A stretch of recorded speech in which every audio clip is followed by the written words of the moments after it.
नमस्कार इंदौर, स्वागत है आप सभी का अभय न्यूज के 9 दिसंबर गुरुवार के बुलेटिन में। मैं हूं आपके साथ सिमरन तिवार। चलिए देखते हैं आज की कुछ प्रमुख सुर्खियां।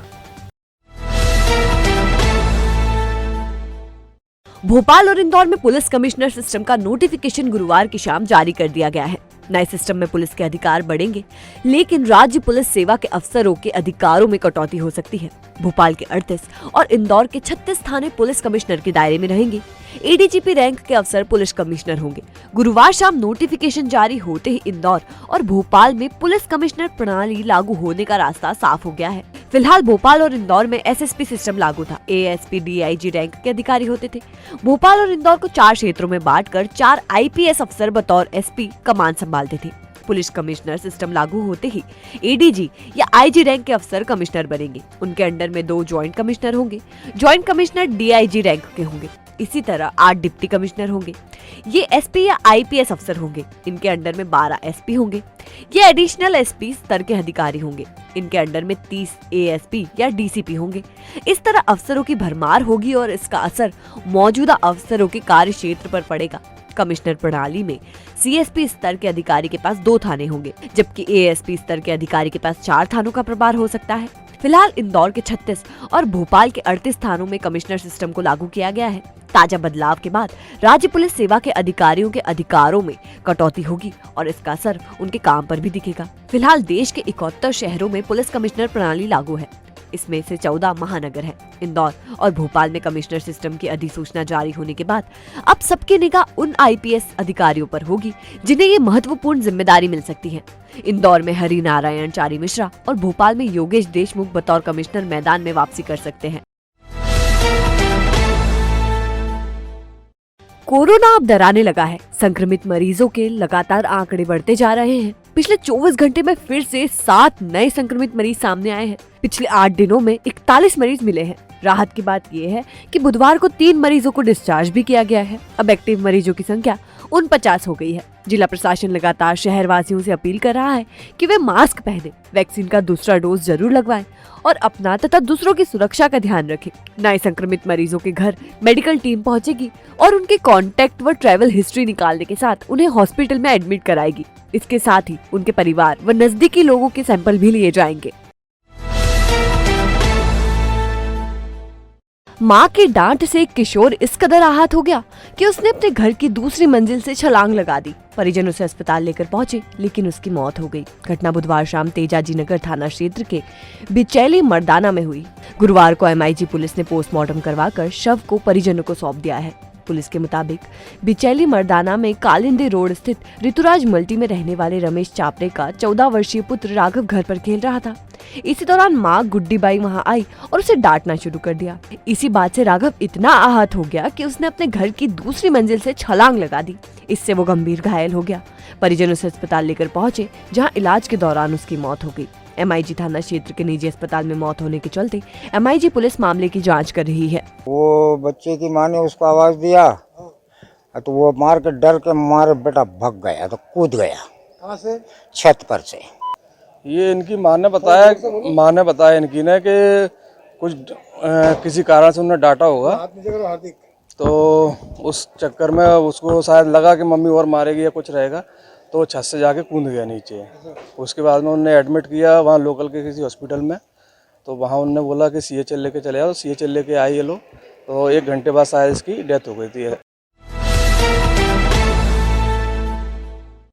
ऑटो के कागजात कंप्लीट नहीं होने पर परिवहन विभाग द्वारा की गई ऑटो जब्त करने की कार्रवाई का ऑटो रिक्शा महासंघ ने विरोध किया है। महासंघ के संस्थापक राजेश बिटकर, प्रवीण वाडेकर, मनोज प्रजापति और तपेश मोदी ने बताया कि जब्त किए गए ऑटो पर 10 से 20 हजार रुपए तक का दंड वसूला जा रहा है, जबकि कोरोना के दौर में हमारी स्थिति दयनीय है। उन्होंने परिवहन विभाग से शिविर लगाने की मांग की कि जिससे दस्तावेज कंप्लीट करवाए जा सके। उन्होंने कहा, यदि जल्द ही ऑटो रिक्शा चालकों के हित में निर्णय नहीं लिया गया तो शहर के 22,000 चालक अनिश्चितकालीन चक्का बंद हड़ताल पर चले जाएंगे और इसका जिम्मेदार परिवहन विभाग और यातायात पुलिस होगी। कोर्ट परिसर में न्यायाधीशों द्वारा दी जाने वाली टिप्पणी से नाराज इंदौर अभिभाषक संघ ने 8 दिनों के लिए काम का बहिष्कार कर दिया है। गुरुवार से इसकी शुरुआत भी हो गई है।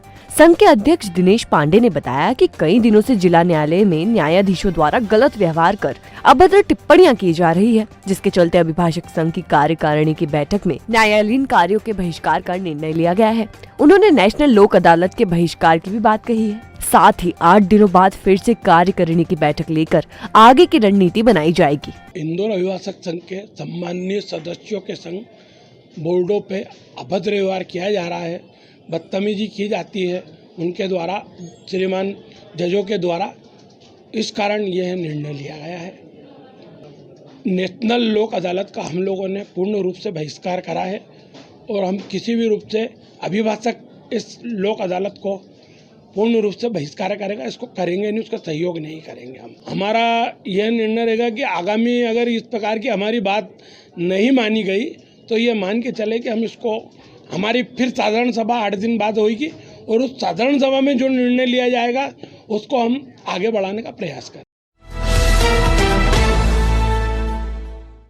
कपड़े पर 12% जीएसटी लगाने तथा राज्य शासन द्वारा एक जिले से दूसरे जिले में 50,000 रुपए से अधिक रुपए का माल भेजने पर ई-वे बिल अनिवार्य करने के विरोध में सभी कपड़ा बाजार व्यापारी गुरुवार को लामबद्ध हो गए। क्लॉथ मार्केट व्यापारी एसोसिएशन और इंदौर रेडीमेड कपड़ा व्यापारी संगठन के पदाधिकारी और व्यापारी गुरुवार सुबह 11:30 बजे एकत्रित होकर मोती बंगला स्थित वाणिज्यिक कर कार्यालय पहुंचे। उन्होंने कपड़ों पर 5% जीएसटी यथावत रखने और ई-वे प्रणाली वापस लेने के लिए वाणिज्य कर कमिश्नर लोकेश जाटव को वित्त मंत्री के नाम ज्ञापन सौंपे हैं।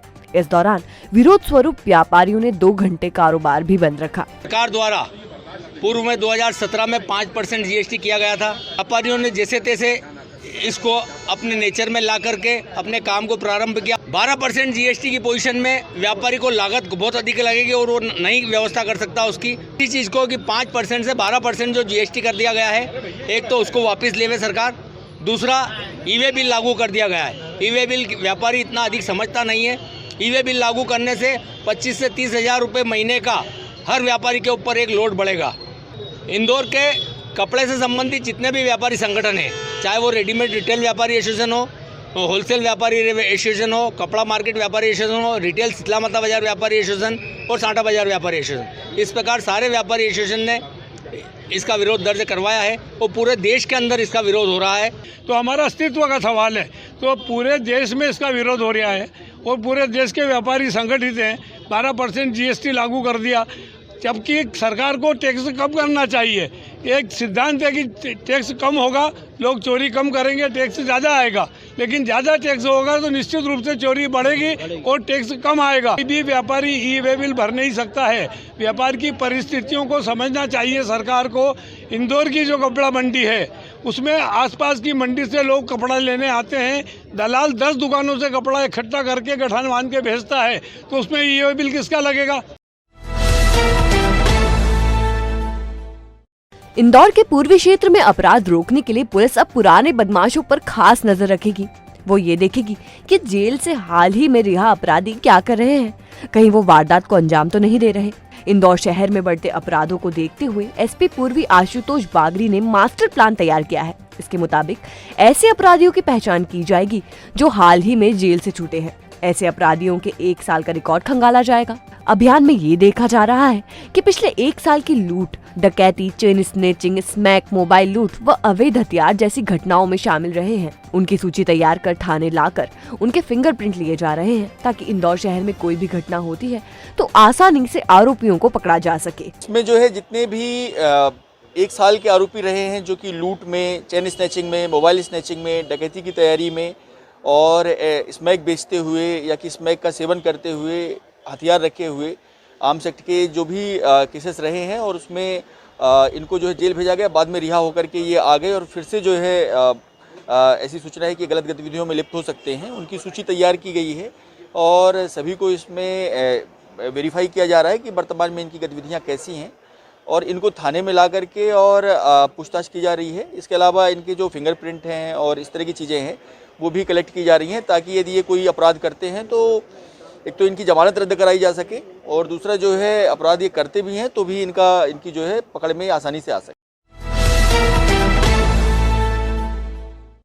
इंदौर पूर्व के थानों को अपराध मुक्त करने के लिए शहर में शपथ लेने की मुहिम चलाई गई। इसमें अपराध में लिप्त बदमाशों को अपराध से दूर रहने और नशा नहीं करने की शपथ दिलाई गई। पूर्वी थाना क्षेत्र के हीरानगर, परदेसीपुरा, लसूड़िया, विजयनगर, कोतवाली, पलासिया सहित तमाम थाना क्षेत्रों में सामूहिक रूप से अपराध मुक्त शहर की मुहिम चलाई गई। इसके तहत बदमाशों को थाना बुलाकर अपराध और नशाखोरी नहीं करने की हिदायत दी गई। अपराधियों को चेतावनी भी दी गई कि अगर वो अपराध करते पाए गए तो उनके खिलाफ कड़ी कार्रवाई की जाएगी। प्रकार के नशे का सेवन, जो चाकूबाजी और लूट, हत्या का प्रयास, हत्या आदि गंभीर अपराधों के अपराधियों को, आरोपियों को बुला के थाने पर इनको सख्त हिदायत दी गई कि ये जो जमानत से छूटे हैं, अपराध से लगातार अपनी दूरी बना के रखेंगे। अगर किसी भी प्रकार के अपराध में संलिप्त पाए गए या आपराधिक गतिविधियां करने की इन्होंने कोशिश की तो इनके खिलाफ सख्त कार्रवाई की जाएगी। अब नगर निगम की गाड़ियां सीएनजी और इलेक्ट्रिक होंगी। प्रदूषण कम करने की दिशा में ये कदम उठाया जा रहा है। अभी निगम शहर 1 से 1,500 गाड़ियां चला रहा है, जिसमें से अधिकांश डीजल इंजन है। सीएनजी और इलेक्ट्रिक वाहनों के लिए शासन से राय मांगी गई है। शहर में अब एयर क्वालिटी सुधारने की दिशा में काम किए जा रहे हैं। इलेक्ट्रिक रिक्शा के साथ बीआरटीएस पर सिटी बसों को सीएनजी और चार्जिंग से चलाने के लिए नई बसों के लिए टेंडर जारी किए गए हैं।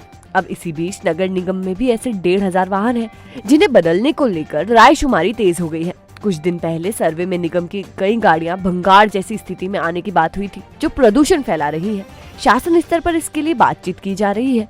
वहीं वाहनों के लिए बड़े बजट की भी जरूरत है। मामले में निगम आयुक्त प्रतिभा पाल ने बताया कि कचरा उठाने वाली 130 गाड़ियों की हालत दयनीय है। इन्हें नीलाम करने के लिए परिवहन विभाग और पीडब्ल्यूडी से परीक्षण रिपोर्ट मांगी गई है, जिससे इन्हें बेचकर नए वाहन खरीदे जा सके।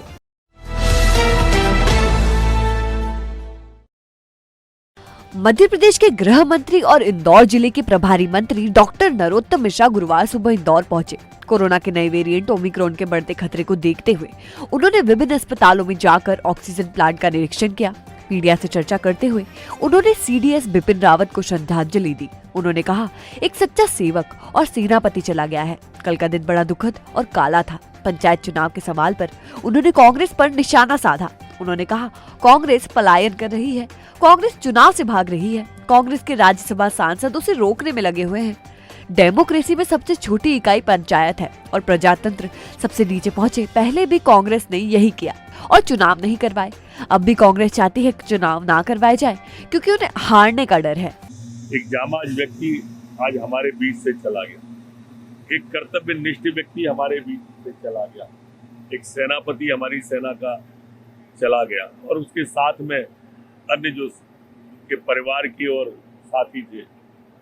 कल का दिन बड़ा दुखद दिन था, काला दिन था वो, जब हमारे बीच से ऐसे व्यक्ति चले गए विपिन रावत। देखिए, संभावनाओं पर कोई चीज रोकी नहीं जाती है। जैसे अभी आपने स्कूल का पूछा, कांग्रेस पलायन कर रही है, कांग्रेस चुनाव से भाग रही है, कांग्रेस के राज्यसभा के सांसद रोकने पर लगे हुए। हमारा कहना है कि डेमोक्रेसी के अंदर सबसे छोटी इकाई पंचायत है और प्रजातंत्र नीचे तक पहुंचे है। पहले भी कांग्रेस ने यही किया, संशोधन किया और चुनाव नहीं कराए। अभी भी वो चाहते हैं कि चुनाव नहीं हो, क्योंकि हर चुनाव में कांग्रेस हारेगी। लसूड़िया थाना क्षेत्र के सिंगापुर टाउनशिप में रहने वाले बैंक कर्मी सूर्य प्रकाश गुप्ता और पत्नी अंजलि गुप्ता की जहर खाने से मौत हो गई है। 7 माह पहले 22 अप्रैल को ही दोनों की शादी हुई थी। घटना से एक पल में ही परिवार उजड़ गया। दोनों का सुसाइड नोट भी सामने आया है, जिसमें उन्होंने अपने माता पिता से माफी मांगी है। सुसाइड का कारण दोनों के बीच विवाद सामने आया है, जबकि मृतक अंजलि के पिता का कहना है कि दोनों प्रेम से रहते थे। आइए देखते हैं सुसाइड नोट में क्या लिखा है। मैं अंजलि गुप्ता और पति सूर्य प्रकाश गुप्ता पूरे होशो हवास में ये पत्र लिख रहे हैं। हम अपनी जिंदगी से बहुत परेशान हो चुके हैं। अब हमारे अंदर और जीने की हिम्मत नहीं है, कठिनाइयों का सामना करने की हिम्मत नहीं है। मम्मी पापा और लाली, मैं आपसे बहुत माफी मांगता हूँ। मैं आपका सहारा नहीं बन पाऊंगा। मेरे नाम जो जमीन का सौदा हुआ है वो मम्मी के नाम ट्रांसफर कर दिया जाए। अंजलि ने लिखा, मेरी शादी में जितना भी सोना चांदी और जेवर है वो बहन साक्षी को दे दिया जाए। मुझे जलाने से पहले मुझे बहुत अच्छे से तैयार किया जाए, क्योंकि मुझे सजने का बहुत शौक है। मुझे और मेरे पति को दूल्हा दुल्हन की तरह विदा किया जाए। हमारी मौत का जिम्मेदार कोई नहीं है, हम अपनी मर्जी से जा रहे हैं। मैं चाहती हूँ कि हमारी मौत का जिम्मेदार मम्मी पापा ससुराल वालों को नहीं माने। लोग बड़ी बड़ी मुश्किलें होने के बाद भी नहीं मरते हैं, सामना करते हैं, लेकिन मेरे अंदर हिम्मत नहीं बची सहने की, इसलिए सबको छोड़कर जा रही हूँ। I love you mummy papa and very love my Lali. माफ करना मुझे, लव यू सो मच। तो आपने देखा अभय न्यूज का आज का बुलेटिन। अगर खबरों को लेकर आपके पास कोई फीडबैक हो तो हमें जरूर बताइएगा। कल फिर मिलेंगे इसी समय। नमस्कार।